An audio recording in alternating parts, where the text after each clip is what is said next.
Alhamdulillah, hari ini adalah hari kedua dan hari terakhir untuk kita menyempurnakan kursus haji perdana pada Harmoni. Kita boleh lihat hari ini dalam lingkupan dalam hampir 200 orang jemaah bagi tahun 2026. Dan hari ini adalah hari amali. Nanti kita akan ke belakang, kita ada replika Kaabah, Safwa dan sebagainya untuk kita praktikkan apa yang kita belajar semalam yang disampaikan oleh Profesor Dr. Muhammad Najib, merupakan pembimbing agama kita, pembimbing ibadah haji bagi tahun 2026. Semalam juga kita ada pengisian daripada Ustazah Muzayana.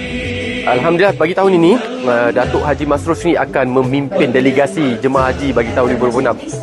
Apa yang berlaku sekarang adalah penyerahan gift kepada semua ataupun merchandise, hadiah-hadiah kepada semua jemaah. Ada telekong, ada mini telekong, ada khimar, ada topi, ada t-shirt, ihram 3 helai kita beri.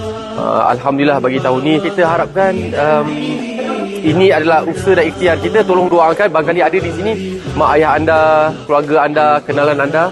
Tolong doakan perjalanan mereka selamat, pergi dan balik dan dapat menyempurnakan ibadah haji. Alhamdulillah, bagi tahun 2026. Doakan mereka mendapat haji mabrur. Haji dengan segala yang baik.